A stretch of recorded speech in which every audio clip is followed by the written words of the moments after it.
बिस्मिल्लाहिर्रहमानिर्रहीम। इय्याका नअबुदु व इय्याका नस्तईन। अस्सलाम वालेकुम तमाम दोस्त, उम्मीद करता हूँ सब दोस्त खैरियत से होंगे और सुकून से प्यार मोहब्बत से ट्रेड कर रहे होंगे आजकल जिस तरह की मार्केट की सिचुएशन चल रही है। बाकी साथ साथ मैं आप लोगों को बताता चलूँ कि सईद भाई के लिए दुआ भी कीजिएगा। उनकी तबीयत जो है वो काफ़ी ख़राब थी, अब अल्हम्दुलिल्लाह काफ़ी बेहतर है। तो मज़ीद आप लोगों की दुआओं की जो है ज़रूरत रहेगी और दुआ करते रहा करें। मेरी भी तबीयत थोड़ी सी नासाज है लेकिन अभी काफ़ी बेहतर है। तो हम एक वीडियो बना रहे हैं एनालिसिस के हवाले से। तो हम देखते हैं कि नेक्स्ट जो है वो गोल्ड 2550 तक जाता है या नहीं जाता, या वो क्या मूवमेंट अपनी नेक्स्ट करेगा। और अभी तक की जो इसकी मूवमेंट हुई है इसके अंदर क्या क्या चीज़ें ऐसी इन्वॉल्व रही हैं कि ये एकदम से यहाँ तक पहुँच गया और अभी तक वापसी का कोई इसका सीन ऑन ही नहीं हो रहा। ये वापसी का हमें नज़ारा ही नहीं दिखा रहा है कि मैं वापस होना चाहता हूँ। ये सिर्फ हाई ही बनाता जा रहा है, लो कोई बना ही नहीं रहा। तो इसके साथ साथ मैं तमाम दोस्तों से गुजारिश कर दूँ, जो लोग इस चैनल पर नए हैं, पहली बार देख रहे हैं, चैनल को सब्सक्राइब जरूर कीजिएगा और ताकि आपको रेगुलर अपडेट्स मिलती रहें। और चैनल पर ऑलरेडी जो है काफ़ी वीडियोस पड़ी हैं जो कि आपकी लर्निंग के वाले से हैं, उनको देखिए, प्रैक्टिस करें। फेसबुक ग्रुप में आप शेयर कर सकते हैं। बाकी जो हमारा बैच 22 है, रमज़ान मुबारक में तो हम स्टार्ट नहीं कर रहे, तो इंशाल्लाह ईद के बाद जो है हम उसको स्टार्ट करेंगे, तकरीबन कोई 15 या 16 अप्रैल के बाद। और रमज़ान मुबारक जो है मैं एक्टिव स्टूडेंट्स को बता दूं कि ये आप लोगों का महीना है। आप लोगों ने एक्टिव रहना है इस महीने में और आप लोगों के साथ चीज़ें, क्लासेस और बाकी सारा कुछ रहेगा। और बाकी जो लोग हमारा सिग्नल ग्रुप ज्वाइन करना चाहते हैं वो भी ज्वाइन कर सकते हैं। डिस्क्रिप्शन में हमारे मेन ग्रुप्स के लिंक्स अवेलेबल हैं, आप इनको ज्वाइन करके और नुमान भाई से रब्ता करके सिग्नल ग्रुप में भी शामिल हो सकते हैं। बाकी जो दूसरे हमारे मेन ग्रुप्स हैं या फेसबुक ग्रुप है उसका लिंक जो है वो डिस्क्रिप्शन में अवेलेबल है। चलिए हम चलते हैं मार्केट की तरफ, क्योंकि काफ़ी बातें डिस्कस करनी है तो टाइम इतना नहीं बचेगा। पहला जो हमारा उस दिन हमने डिस्कस किया था कि जो हमारा पहला हाई टारगेट है वो ये है 2170 2180। मार्केट ने उस दिन आई है, बस हल्का सा रिस्पेक्ट किया है और उसके बाद वो इसको भी ब्रेक कर गया। 2195 इसने नया हाई बना दिया। सेकंड टारगेट जो हमने डिसाइड किया था इसकी मूवमेंट के अकॉर्डिंग, की जिस तरह की क्रिटिकल मूवमेंट कर रहा है इस वक्त, उसके अकॉर्डिंग जो सेकंड हमारे पास हाई और टारगेट बनता है वो 2240 और 2260 बनता है। थर्ड हाई जो हमारे पास बनता है वो 2330 और 2340 बनता है। इसके ऊपर 2550 तक भी जा सकता है, लेकिन उसको हम आगे चल के देखेंगे कि वो कैसे जा सकता है, क्या क्या पॉसिबिलिटीज हो सकती हैं। इसके साथ साथ मैं आपको ये बता दूं कि आज जो है यूएसटी और कनाडा की day light saving time shift हो चुका है। इसका मतलब ये हुआ कि हमारे पास यूएस सेशन पहले 6 बजे पाकिस्तानी टाइम के अकॉर्डिंग स्टार्ट होता था, अब वो 5 बजे स्टार्ट हुआ करेगा। तो ये आप लोगों ने लाजमी ध्यान में रखना है जब आप अपने ट्रेड्स को प्लान कर रहे हो तो उस वक्त। और वैसे भी हमने देखा कि आजकल जो मार्केट में सिचुएशन चल रही है, यूएस सेशन जब अकेला स्टार्ट हो जाता है ना, जब लंदन सेशन भी रात को 10 बजे खत्म हो जाता है, तो उसके बाद उसके अंदर स्पीड आ जाती है, एक इरेगुलर मूवमेंट आ जाती है, हाई वोलेटिलिटी आ जाती है, जिसकी वजह से वो तेज मूव करता है, या सेल में या बाय में, या वो दोनों साइड पे चलता रहता है। तो वो अपनी एक क्लियर इंडिकेशन नहीं देता कि वो किस साइड जा रहा है। तो इस चीज़ का आप लोगों ने लाजमी ध्यान रखना है। अभी रिसेंटली जो सीन हुआ इसके अंदर कि सेंट्रल बैंक्स ने बहुत ज़्यादा बाइंग की है, वो ड्यू टू फेड का जो मॉनेटरी पॉलिसी रिपोर्ट आई थी उसकी वजह से, कि उनको उतना ज़्यादा उस चीज़ पे ट्रस्ट नहीं रहा कि वो अपने बैंकिंग सेक्टर में पैसों को सेफ रखे। न्यूयॉर्क कम्युनिटी बैंक की जो कोलैप्स हुआ और साथ में दो तीन और बैंक्स भी जो है कोलैप्स हुए हैं। तो इन चीज़ों को तो अभी रिसेंटली जो टेस्टिफाई हुआ उसमें भी आके जो डिस्कस किया, तो वो तो इन चीज़ों को इग्नोर कर रहा है। वो कह रहा है कि यार यही बैंक नहीं है, बैंक और भी बहुत सारे पड़े हैं जो सेफ एंड साउंड है, जहाँ पे सिस्टम ठीक चल रहा है। कुछ बैंक्स का अपना जो भी इशू है उसकी वजह से वो हो रहे हैं। तो उसने इस चीज को भी इग्नोर कर दिया जिस वक्त वो आके बैठा और अपनी सारी जो उसकी बातें थी इकोनॉमी के वाले से जब वो कर रहा था। तो इसके साथ साथ अभी एनएफपी भी आया, वो भी हमने देखा कि वो कितना वीक डाटा आया, उसकी वजह से एक और इम्पैक्ट इसके अंदर आ गया कि मार्केट ने मजीद हाई की तरफ वो मूव करके चली गई। खैर अभी भी फेड का जो प्लान है, अभी जो मार्च में अभी आएगी एक ना एफओएमसी, तो अभी हो सकता है कि उस वक्त तक ये कहीं इसी रेंज में घूमता रहे। ये आएगी जनाब, हाँ, हमारे पास 20 मार्च को। तो इस स्टेटमेंट में देखना है कि इस वक्त फेड क्या पॉलिसी इख्तियार करता है। अभी तक जो पॉवल साहब खुद और बाकी जो उनके मेंबर्स थे वो जो ये कहते रहे हैं कि यार हम डिस्कस कर रहे हैं, लेकिन जिस वक्त एफओएमसी की स्टेटमेंट आनी होती है उस वक्त वो कहते हैं जी अभी हम इसको कट नहीं कर रहे हैं, अभी होल्ड कर रहे हैं, आगे देखेंगे डाटा अच्छा आएगा। तो पहले डाटा अच्छा आता रहा है, मार्च में पॉसिबिलिटी थी कि 25 बेसिस पॉइंट कट करेंगे, लेकिन जो ही डाटा फिर वो थोड़ा सा बिगड़ना शुरू हुआ, वीक आना शुरू हुआ, तो फिर उनके प्लान्स बदल गए। इवन फेब में उनका यही प्लान था कि हमने तो अभी इसको डिस्कशन में भी नहीं लाए। अब खैर वो डिस्कशन में ले आए हैं, ये भी उन्होंने अनाउंसमेंट कर दी है, लेकिन अभी तक भी जो है इसकी कटिंग की तरफ नहीं आ रहे, अभी तक होल्ड की तरफ आ रहे हैं। अब मे बी इस स्टेटमेंट के अंदर आके उसको मजीद एक हाइक देते हैं या रेट कट करते हैं, लेकिन 3 रेट कट मतलब 75 बेसिस पॉइंट का कट उन्होंने क्या करने का लगाया हुआ है कि हम इतना कट करेंगे। इतना कट करते हैं तो हमें इसका मतलब ये नहीं है कि गोल्ड के अंदर सेलिंग देखने को मिल जाएगी, चांसेस नहीं है। जो काम इस वक्त सेंट्रल बैंक या हेज फंड्स कर रहे हैं, तो इसके लिए हमें तैयार रहना पड़ेगा, इसको देखना पड़ेगा कि इनकी स्टेटमेंट और जो ये लाइव स्पीच करेगा वो क्या कहता है। बहरहाल अभी मंडे को हमारे पास कोई ऐसा डाटा नहीं है, लेकिन डाटा नहीं है इसका मतलब ये नहीं कि कुछ नहीं हो सकता। ये मूवमेंट याद रखिएगा, आप लोगों को भी याद होगी, हमने भी इसको देखी थी कि ये $100 अपसाइड जाना और उसी दिन में ही $110 इसकी वापसी की मूव भी हुई थी। एक ही दिन, मंडे के दिन। कुछ भी ऐसा नहीं था, कोई सीन नहीं था कि यार ये काम भी हो सकता है, लेकिन ये हो गया ना। तो ये चीजें हो जाती है मार्केट में इस तरीके से। जो स्मार्ट प्लेयर्स बैठे हैं, जो इस मार्केट के अंदर अपने गेम प्लान्स कर रहे हैं, चला रहे हैं इसको, तो वो इस तरीके से कर लेते हैं। हम लोग सेफ कैसे रहते हैं इसके अंदर? सिर्फ एक चीज है जो हमें यहाँ पर हमारे अकाउंट को सेफ रखती है, वो है स्टॉप लॉस हमारा। जो जो लोग ये चीज यूज कर रहे हैं, वो लोग आज भी अपने इक्विटी के साथ बैठे होंगे, सेफ ट्रेड कर रहे होंगे कि हम स्टॉप लॉस के साथ जाएंगे और ट्रेड करेंगे। छोटा स्टॉप लॉस दिया, साइड पे हो गए, कोई इशू नहीं, प्रॉफिट आ गया, आ गया। जो लोग इसको यूज नहीं कर रहे, वो अपनी इक्विटी अकाउंट्स लॉस कर रहे हैं इसके अंदर जाके, वो सारा अकाउंट इसको दे रहे हैं। तो ऐसी चीजों से हमें अवॉइड करना है, ठीक है। और हमें ट्रेड्स को देखना है, मैनेज करना है उनको। खैर हम अभी अपने लेवल्स की तरफ आते हैं कि अभी हमें ब्रॉडर एंगल में यहाँ पर क्या चीज नजर आ रही है। अब इस वक्त का मंथली ओवरव्यू हम देख रहे हैं, तो ये इसका 3 टाइम का जो हाई है, ठीक है। लास्ट टाइम भी ये हाई को मार्केट ने यहाँ पे आके टच किया और वापस आ गई थी। उसके बाद अभी रिसेंटली इस मंथ में अभी स्टार्ट होते ही देखें ये एक पूरी कैंडल के साथ ऊपर निकल गया। अभी तो सिर्फ 10 दिन हुए, अभी 20-21 दिन बाकी हैं, ठीक है। उसमें ये पॉसिबल है, हो सकता है कि मार्केट जैसे जा रही है वापस आ जाए ऐसे करके, और एट द एंड जो है ये सारी हमारे पास ऐसे वीक हो इस तरीके से, बॉडी मार्केट की ऐसे आ जाए रेड कैंडल की तरह। पॉसिबिलिटी है ना, क्योंकि इसी में F CPI PPI retail sales का भी डाटा आना है, FOMC का भी डाटा आना है। तो अभी बहुत कुछ हो सकता है, पॉसिबल है। ये मंथली कैंडल का ओवरव्यू है। मंथली कैंडल के अकॉर्डिंग अगर हम इसको देखें कि लॉन्ग टर्म में हमें ये क्या नजर आ रहा है, तो फिलहाल तो ये बुलिश ही नजर आ रहा है, जिस तरह का स्ट्रक्चर हाई साइड का बना रहा है। उसमें आके देखते हैं तो हमारे पास जो प्रायोरिटी है वो एक तो ये है, मैंने कह दिया ना ये है। अगर मैं लेवल्स का नाम लेता रहूंगा ना तो टाइम बहुत लग जाएगा, तो लिहाजा आप रोक के भी देख सकते हैं कि कौन सा पॉइंट है। आप इसको अपने पास मार्क करके देख सकते हैं कि ये कौन सा पॉइंट है जहां से हमें इसको देखना है। और सेकंड एरिया हमारे पास ये आता है 2087 और 2003 का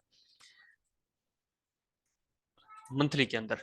हम चलते हैं वीकली के अंदर, इसका क्या सीन बनता है। अब वीकली में भी वही काम है, इसने ये हाई जो है ब्रेक करके वापस आई थी और फिर इस हाई को अगेन ब्रेक कर दिया, और ये जो इसने वीक बनाई है अपनी, इस ऑल टाइम हाई वीक को भी इसने ब्रेक कर दिया है। ये जोन हमारे पास बहुत नीचे चला जाएगा, इसको तो बहुत देर हो जाएगी वीकली के अंदर आके। अभी हम इसको मजीद शॉर्ट टाइम में भी जाके देखते हैं कि ये क्या क्या स्ट्रक्चर क्रिएट करता है, क्या क्या जोन बनाता है, हम इसको किस तरीके से देखें। अब वीकली के अकॉर्डिंग हमारे पास 2031 और 1980 का ये एक वो एरिया है जिसको मार्केट ने ब्रेक करना बहुत जरूरी है। अगर वो ब्रेक करे, ठीक है। एक चीज हमेशा याद रखिएगा कि हम जो इसके अंदर एक चीज फाइंड करना चाह रहे हैं ना कि यार मार्केट कब रिवर्स होगी, क्यों होगी, उस चीज को हमने थोड़ा सा गौर करना है। वो जैसे हम H1 तक शिफ्ट होंगे तो मैं आप लोगों को दिखाऊंगा कि वो किस तरीके से मार्केट को अपना बिहेवियर जो है वो दिखाना चाहिए, ताकि हम उसको फिर सेल कंटिन्यूएशन के अंदर भी कैप्चर कर सकें। अभी इसके अंदर हम ये काम भी कर सकते हैं, जिस तरीके का ये मार्केट का इस वक्त मूवमेंट चल रही है, हम इसके अंदर बाइंग भी कर सकते हैं। ऐसा नहीं है कि नहीं कर सकते, कर सकते हैं। लेकिन अब हमें ये आइडिया नहीं है, अगर ऐसा होता ना कि मार्केट जिस तरीके से मूव कर रही थी, ये स्लो स्लो ऐसे जाती, यहां तक आ जाती, ठीक है, इस एरिया तक, हाई तक। और इसके बाद अगर ये वाला जो सिचुएशन क्रिएट की हुई है इसने, ये वाली, ठीक है, अगर ये इधर क्रिएट करती, फिर तो हम इसके अंदर किसी और प्लान के तहत जाते कि यार अब हमें इसको स्विंग्स के अकॉर्डिंग सेल या बाय करना है। अब इसने इस एरिया से आके ये काम शुरू किया, ऑलरेडी वो डाउन आता जा रहा था, उसके बाद सडनली वो एक स्पाइक आया और डाटा आया और वो सीधा हाई जाता जा रहा है, ठीक है। तो इस सीन में हम अभी इसको सेलिंग के तौर पर तो नहीं देख सकते, ना ही यहाँ पर हम डायरेक्ट बाइंग के तौर पर भी देख सकते हैं, ऑलरेडी इतना बाय हो चुका है। हम इसके ऊपर असेसमेंट नहीं कर सकते कि इसने अब सेल हो जाना है। हाँ, साइकोलॉजिकल तौर पर हम सेल कर सकते हैं, लेकिन स्टॉप लॉस के साथ सेल करें अगर इतना हम रिस्क उठाना चाहते हैं तो। अदरवाइज पेयर्स और बहुत से पड़े हैं जहाँ पे हम ट्रेड्स कर सकते हैं, अपना काम कर सकते हैं। अभी डेली में आके देखें तो ये एरिया एक मोस्ट इंपॉर्टेंट एरिया जिसको मार्केट का ब्रेक करना अब जरूरी है, ये नीचे इसको ब्रेक करे, देन हम इसको मजीद सेलिंग में देखें, ठीक है, क्योंकि इसके बाद कोई और एरिया नजर नहीं आ रहा। अगर आ रहा है तो हमारे पास सिर्फ ये एक पॉइंट पड़ा है, ये वाला इनगल्फिंग बाय, जिसके अंदर हम ये ऑब्जर्व कर सकते हैं कि हाँ इससे मार्केट नीचे क्लोज हो, देन हम इसको देखें कि ये सेल में शिफ्ट हो, और हम इसको देखें कैसे हो। मार्केट ये जा रही है, कोई इसके अंदर इसने हिंट नहीं बनाया हुआ जहां से हम इसको मजीद सेलिंग करें। ये इसने हाई बना दिया, यहां से डाउन हो, डायरेक्ट आए या स्विंग्स के साथ आए, इस एरिया को ब्रेक करें, इस एरिया को ब्रेक करके या इसके रिटेस्ट पे आए, तब हम इसकी सेलिंग को प्लान कर सकते हैं। अदरवाइज इस एरिया को ब्रेक करने के बाद कैंडल नीचे क्लोज करें यहां से, ठीक है। कैंडल नीचे क्लोज करने के बाद फिर ये जब ऊपर जाएगा, तो ये जो इसने हाई बनाया है, इस हाई से ऊपर क्लोजिंग नहीं होनी चाहिए। विक चली जाती है तो इट्स ओके, लेकिन बॉडी की क्लोजिंग इस बॉडी से ऊपर, जिस भी टाइम फ्रेम हम मॉनिटर कर रहे हैं उस टाइम फ्रेम के अंदर बॉडी की क्लोजिंग ऊपर नहीं होनी चाहिए। नहीं होनी चाहिए का मतलब ये है कि हम ये अंदाजा नहीं लगा सकते कि मार्केट ऊपर क्लोज करेगी या नहीं करेगी। वो जा रही है, जाए, ठीक है। यहाँ पे आती है, बॉडी ऊपर क्लोज नहीं करती, नीचे क्लोज कर दी, वो रेड हो वो ग्रीन हो, नो इशू। अब जो नेक्स्ट कैंडल बनती है इसके बाद, जो नेक्स्ट बनेगी, उसको चाहिए कि वो इस कैंडल को भी नीचे ब्रेक कर दे। तो वहां पर हमें क्लियरली एक हिंट भी मिल जाएगा कि यार यहाँ पर मार्केट ने एक इनगल्फिंग सेल भी बना दिया है, एक टॉप भी बना दिया है, ठीक है। और जैसे ये यहाँ से भी गिरती है, अगर यहाँ पर एक रेड कैंडल बना देती है इनगल्फिंग सेल, तो हम उसको असेसमेंट भी कर सकते हैं कि मार्केट कितना नीचे आएगी। वो हमारा वो स्ट्रॉन्ग जोन वाला क्राइटेरिया भी पूरा करती है, तो भी ठीक है, हम यहाँ से फिर उसको सेलिंग भी प्लान कर सकते हैं। अदरवाइज ये वाला जो क्राइटेरिया ना, ये काम कि कैंडल की बॉडी यहाँ से नीचे क्लोज हो, देन जब वो यहाँ से सेल होगा, हम उसके अंदर फिर सेलिंग फाइंड करना शुरू करेंगे, और यहाँ से हम हाई रिस्क सेलिंग फाइंड करना शुरू करेंगे। और ये जो उसने यहाँ पर लो बनाया होगा, इस लो से जैसे वो नीचे ब्रेक करता है, तब हमारे पास जो सेलिंग होगी वो मीडियम रिस्क की हो जाएगी, उसका रिस्क जो है वो कम हो जाएगा, शिफ्ट हो जाएगा, क्योंकि मार्केट खुद को अब फिर सेल में शिफ्ट करना शुरू कर देगी। ये तो बात होगी डेली के हिसाब से। अब डेली में देखो, 1 2 3 4 5 6 7 8, 8 कैंडल्स तो अभी बन चुके हैं, 8 दिन ये हो गए, ठीक है। तो अभी इसको काफी टाइम लगेगा। हम मजीद इसको H4 में जाके देखते हैं हमारे पास और कौन कौन से एरियाज मिलते हैं जहां पर हम इसकी सेलिंग या बाइंग ढूंढ सकें। यहाँ पे आके हम देखते हैं तो हमारे पास ये एक जोन पड़ा है जहां से हम बाइंग अपॉर्चुनिटी को कैप्चर कर सकते हैं। इस एरिया से हमारे पास सेल फेल का एरिया है, ठीक है। यहाँ पर हमारे पास इनगल्फिंग बाय भी आ गया जो कि टेस्टेड नहीं है। इसी तरीके से अब ये जो हाई था विक के साथ, इस एरिया पे आके देखते हैं तो हमारे पास यहाँ पर भी एक इनगल्फिंग बाय अवेलेबल है, जिसकी हम बात कर रहे थे। जो प्रीवियस हाई था, इसका ब्रेक होना बहुत जरूरी है। ये ब्रेक होता है H4 में, देन हम यहाँ से नीचे सेल को प्लान करेंगे। कैसे? डायरेक्ट नहीं, हाँ मार्केट वापस आए यहाँ कहीं इस हाई का रीटेस्ट करेगा तब, अदरवाइज हम वेट करेंगे और अवॉइड करेंगे। और इसके बाद H1 में आते हैं। अब देखें, जिस चीज की हम बात कर रहे थे कि मार्केट जो है वो ये चीज क्रिएट करे। ये इसने एक स्विंग विक से हाई बनाया था, उसके बाद ये इसने विक एक हाई बना दी, देन इसने कैंडल जो है वो नीचे क्लोज कर दिया। यहाँ पर हमारे पास एक इनगल्फिंग सेल की अपॉर्चुनिटी भी H1 में मिल चुकी है। यहाँ पे अभी भी हम ट्रेड नहीं कर सकते, हाई रिस्क हो जाएगा। करने को कर सकते हैं कि यार बहुत हाई चला गया, चलो रिस्क ले लें सेल का, वो एक अलग मैटर हो जाएगा। लेकिन हम जिस मेथड के अकॉर्डिंग ट्रेड करेंगे उसको हमने देखना है। अब यहाँ पर जो भी मार्केट ये ऊपर जा रही है, इस पूरी स्विंग में देखें, यहाँ से मार्केट एक हाई तो बना रही है लेकिन लो नया नहीं बना रही, ठीक है। जो लो बनाती है फिर नेक्स्ट उससे हाई बनाने के लिए चली जाती है, उस लो को नीचे ब्रेक नहीं कर रही। जब तक ये नीचे ब्रेक नहीं करती किसी भी अपने लो को, इस स्विंग लो को, हम इसके अंदर प्रॉपर वापस सेलिंग की ट्रेड्स को प्लान नहीं कर सकते। हमें उसके लिए फिर वेट करना पड़ेगा, अवॉइड करना पड़ेगा। अभी के लिए जो हमारे पास एक हिट के तौर पर जो चीज नजर आई है वो ये है, वो एक इनगल्फिंग सेल है, और मार्केट ने क्लोजिंग भी की है वो इससे ऊपर नहीं की। अब हमें देखना है कि कल का दिन जब स्टार्ट होगा तो कल मार्केट क्या बिहेव करती है। क्या पता वही काम तो नहीं करती कि हम सब सोए पड़े और पता लगे ये वो ऊपर वीक बना के और नीचे आ जाए, पॉसिबल है। लिहाजा इसीलिए हम अपने स्टॉप लॉस को साथ प्लान करके रखते हैं। अभी के लिए यहाँ पर भी मुझे कोई देखे, ये लो, ये फिर लो, ये लो स्विंग का, ये लो, ये लो, ये इस तरीके से बन रहे हैं।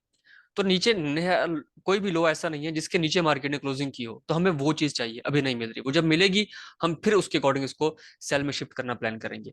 एक चीज तो ये हो गया।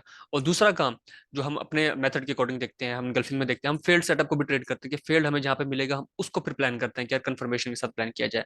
हम जस्ट H1 के अकॉर्डिंग अगर यहाँ पर इसको देखकर प्लान करें, तो हमारे पास एक ये एनगल्फिंग बाय है और दूसरी ये एनगल्फिंग बाय है, या दोनों साथ आ रहे हैं, तो हम इसको ले लेते हैं। थोड़ा रिस्क हमारा कम हो जाएगा कि मार्केट आए पहले तो इसको ब्रेक करे, इस एरिया को ब्रेक करती है, ठीक है। तो हमारे पास ये एरिया एज ए बन जाएगा, फिर बी और सी की कंफर्मेशन के साथ हम यहाँ से सेलिंग प्लान कर सकते हैं। तो ये एंगल्फिंग में आके हमें एक बहुत ही अच्छी अपॉर्चुनिटी मिल जाएगी कि हमें इस तरीके से अपने ट्रेड्स को अपनी प्लान कर सकते हैं। एक ये पॉइंट बन जाता है, ठीक है। उसके बाद 21, 5, 7 ये एरिया भी हमारे पास बन जाता है। तो अब यहाँ पर मल्टीपल एरिया हमारे पास बनते हैं। अब हम ये क्यों ले रहे हैं, क्योंकि ये इस स्विंग का एक लो है। अगर हम इसको इस तरीके से भी देखें, ये लो बनता है। तो यहाँ से हम फाइंड करने की कोशिश करेंगे कि हमें यहाँ से मिल जाए तो अच्छी बात है, ठीक है। इसके अलावा हमारे पास ये एक पॉइंट है। तो हमने ये देखना है कि इन लेवल्स को मार्केट जब ब्रेक करती है, अब यहाँ पर ये हमारे पास क्वेश्चन होता है कि भाई इतने सारे लेवल आ गए, हम किस पे ट्रेड करेंगे, क्यों करेंगे। सिंपल यार, जो हमने चीज पढ़ी है जिसको लिए हम काम करते हैं, इसने फेल किया, इसको भी, इसको भी, देन ये इस एरिया पे आया, इसने अपनी कंफर्मेशन यहाँ बना दी है, तो हम यहाँ से ट्रेड प्लान करेंगे। क्योंकि हम तो स्मॉल टाइम फ्रेम में, फिर इसको H1 है, हम इसको M5 में ले जाएंगे, फिर अपनी एबीसी कंफर्मेशन देख के यहाँ से ट्रेड करेंगे। कंफर्मेशन वही, इसकी ऑलरेडी भी HLG की वीडियोस पड़ी हैं, आप उसको देखेंगे। जो नए लोग हैं उनको भी समझ आ जाएगी, जो स्टूडेंट्स हैं उनको भी पता है कि हमारे पास ABC इनगल्फिंग बाय फेल, इनगल्फिंग सेल मिलता है, हम यहाँ पर ट्रेड कर लेते हैं, ठीक है। यही चीज हमें यहाँ मिलेगी, हम यहाँ ट्रेड कर लेंगे। अगर फॉर एग्जाम्पल ये यहाँ से ऐसे नीचे आता है, ब्रेक किया वापस, और फिर इसको आगे ब्रेक करके यहाँ पे कंफर्मेशन देता है, हम यहाँ से कर लेंगे, ठीक है। हमें यहाँ कंफर्मेशन देता है, हम यहाँ से सेल कर लेंगे। लेकिन ऊपर जा रहा है, जाते हुए को हमने नहीं छेड़ना भाई। ये जहां जाता है इसको जाने दो, उसे बोलो जा, जितना। एक चीज याद रखिएगा, इस अभी हम इतने दिनों से वेट कर रहे हैं, मार्केट जा रही है, उसको जाने दे। सॉरी। और जितना ऊपर ये जा रही है इसको जाने दे।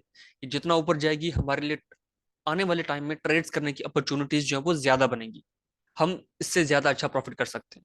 तो इसको जाने दे जितना आगे जा सकती है।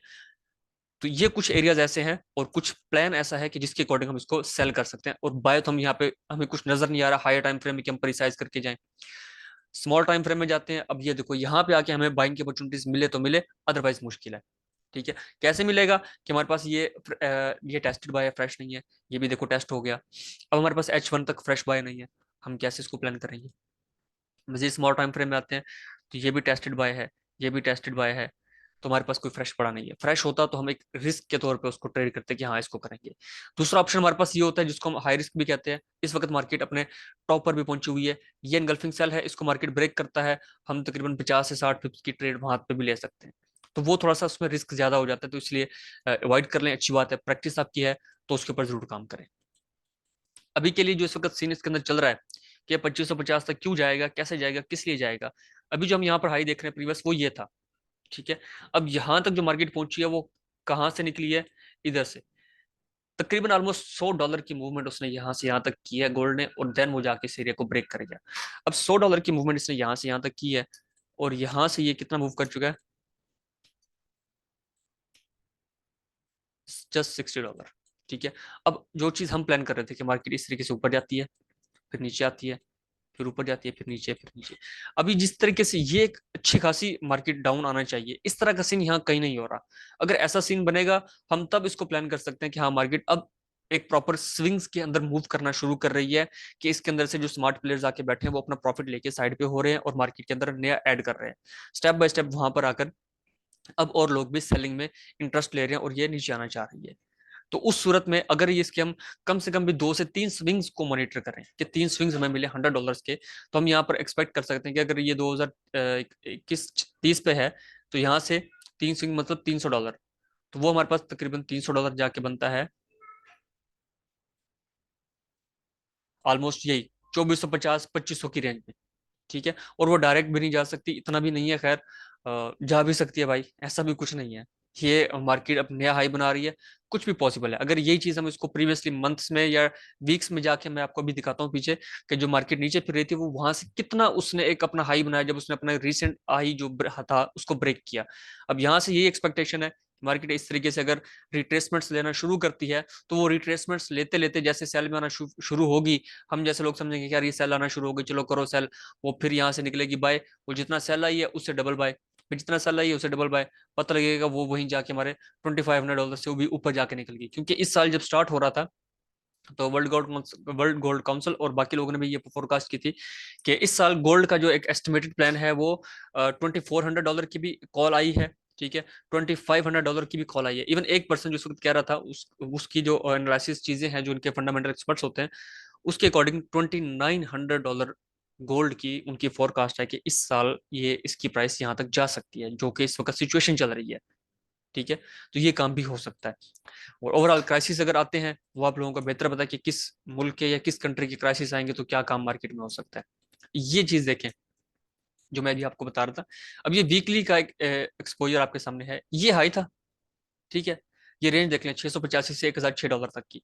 इसके बाद क्या हुआ, अब ये सीन आप लोगों ने अपने जहन में रखना है। अगर आप नए ट्रेडर हैं या पुराने हैं, मार्केट को देख रहे हैं, ये एक चीज अपने सामने रखना है कि मार्केट ये काम भी कर सकती है जो हम एक्सपेक्ट कर रहे हैं। जो अभी हम बात कर रहे थे कि मार्केट ऊपर जाएगी, वो स्विंग्स लेना शुरू करे तो हम उसके अंदर कुछ ट्रेड्स लेना चाहेंगे, कुछ ट्रेड हमारी बनेगी, अदरवाइज ट्रेड्स बनना बहुत मुश्किल हो जाएगा।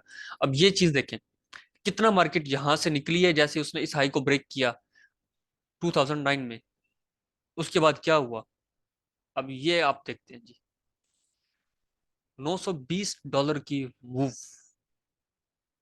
उसके बाद जाके मार्केट ने, जो हम बात कर रहे थे कि वो एक लो इस तरीके से बनाए, उस लो को ब्रेक करे, फिर जाके उसने 2013 में उस लो को ब्रेक किया है। ठीक है, ये रहा आपके पास वो लो। तो कितना मूव किया उसने, ऑलमोस्ट $900 की मूव उसने एक साइड की दी है। और लोग इंतजार करते रह गए, हम अब सेल करें, हम अब सेल करें, वो सेल ना कर पाए, और मार्केट उनको ले गए अपने साथ उड़ा के, और फिर वो वापस आई है। अब जो लोग इंतजार कर रहे थे, नहीं जी इसका प्रॉपर सेटअप बनेगा, हम फिर सेल कर लेंगे, अदरवाइज ये जो स्विंग्स इस तरीके से बना रही है, अपने इस हाई को फिर ब्रेक किया तो अब हम बाइंग प्लान कर रहेंगे। वो मेथड से हम जब काम करते हैं वो ठीक है। अब जैसे इसने ये लो ब्रेक किया, उसके बाद देखें हमारे पास प्रॉपर एक साइड वे बना जिसके अंदर हम अच्छी ट्रेड्स कर सकते हैं। ये तो वीकली का एक ओवरव्यू हो गया ना, कि वीकली में उसने ये काम किया, तो डेली H4 H1 में हमारे पास बहुत अच्छी ट्रेड्स फिर बन जाती है। तो ये चीज आप देखिए कि कितना मार्केट ऊपर की, $900 तक की। और यहाँ से ये जो मूवमेंट हुई है, ये भी आपके सामने है, तकरीबन $880 की मूवमेंट।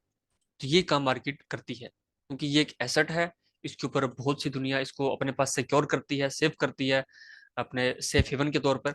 तो इसके अंदर ये चीज हो जाती है। अगर ऊपर हमारे पास कुछ लेवल्स होते तो हम बिला झिझक एसएल के साथ हम ट्रेड करते। अभी हम इसके ऊपर ज्यादा ट्रेड्स नहीं कर सकते, ठीक है, अभी हमने इसको थोड़ा थोड़ा स्टेप बाय स्टेप प्लान करना है। बाकी इसके साथ हमारे पास जो दूसरे करेंसी पेयर्स हैं जिनके बारे में आपसे बात की हुई है, क्या उनको देखो, ठीक है, वहां पर आपके पास अच्छी ट्रेड्स बन सकती हैं, आप उनको देखें। यूरो यूएसडी है, तो ये भी हमारे पास एक कुछ दिन अच्छी ट्रेड देगी है, ठीक है। सेकंड एरिया हमारे पास ये पड़ा है, यार मार्केट है, आप इसको भी देखिएगा, ये पॉइंट है, इसको फिर हम मॉनिटर करेंगे कि यहाँ तक जाता है, हम यहाँ से सेल प्लान करें, अच्छा प्लान हो सकता है। और इस एरिया में आपके पास अगर बायफेल H4 में मिलता है तो आप यहाँ से भी इसको ट्रेड कर सकते हैं, यहाँ पर ये वाला बायफेल से, ठीक है। इसको मार्क कीजिएगा कौन सा एरिया बनता है, आप यहाँ से भी इसको ट्रेड कर सकते हैं ड्यूरिंग सीपीआई वाले दिन। अदरवाइज हमारे पास ये एरिया अवेलेबल है, और ये क्योंकि टेस्ट हो चुका है, ट्रेड अपनी दे चुका है 30-40 पिप्स की, तो अब आपने इसको कंफर्मेशन के साथ ट्रेड करनी है, उसके बगैर इसको आपने छेड़ना नहीं है। इसी तरह हम अगर यूएसडी कैड को देखें, तो इस वक्त करेंसी पेयर्स बहुत अच्छा मूव कर रहे हैं, बहुत अच्छी ट्रेड्स दे रहे हैं। अच्छा, यहाँ पर ये वो उनके साथ सेशन था, हुआ हुआ काम, ठीक है, इसको तो हटाए, ठीक हो गया। अभी भी हमारे पास सेल के लिए ये जोन बिल्कुल ठीक है, परफेक्ट है, हम यहाँ से ट्रेड कर सकते हैं। कितने पिप्स का जोन हमारे पास, 10 पिप्स का है। नीचे सेकंड जोन हमारे पास ये है। अब ये देखो, ये दो जोन मिला के हमारे पास 20 पिप्स का बनता है। हम इस 20 पिप्स के अंदर आगे अपना ट्रेड सेटअप प्लान कर सकते हैं, ये पूरा एक जोन, ठीक है। अगर यहाँ मार्केट आती है तो हम यहाँ से इसकी सेलिंग प्लान कर सकते हैं इस बॉक्स के अंदर से। बाकी ये एरिया हमारे पास हाई रिस्क सेल हो जाएगा। अगर आप इसको देखें ट्रेड कैसे करना है, सेम वही पैटर्न हमारा, इंगल्फिंग बाय फिल, बी ने दिया, बी यहाँ बनाता है एक सेल की कैंडल, देन यहाँ पे आता है, हम यहाँ पे कंफर्मेशन के साथ मजीद सेलिंग करेंगे। और बाइंग के लिए हमारे पास ये एरिया अवेलेबल है, येलो बॉक्स, ठीक है। मजीद इससे नीचे अच्छी बाइंग हमारे पास और कहीं नहीं है, वो सिर्फ इस जोन में आके मिलती है, तो हम इसका वेट करेंगे। तो करेंसी पेयर में भी आपको बहुत अच्छी ट्रेड मिल जाएगी। जरूरी नहीं है कि आपने गोल्ड के अंदर जाके उसको भी पकड़ना है, आप इन चीज़ों को भी पकड़ लें। तो अभी के लिए वीडियो बहुत बड़ी हो गई है, तो उम्मीद है कि काफ़ी बातें आप लोगों को क्लियर होगी होंगी, समझ आ गई होंगी। इनको नोट कीजिएगा, इस प्लान को जो गोल्ड के अंदर हमने रिवर्सल कब क्यों कैसे आ सकता है, इस चीज़ को आपने लाजमी जहन में रखना है, और फिर ही इसको प्लान करना है। तो अपने अकाउंट्स को सेफ रखना है, स्टॉप लॉस के साथ ट्रेड किया करें। और बाकी सईद भाई के लिए हमारे लिए दुआ कीजिएगा। बाकी इंशाल्लाह मिलते हैं बहुत जल्द एक नई वीडियो के साथ। अपना बहुत सा ख्याल रखिएगा। अल्लाह हाफिज़।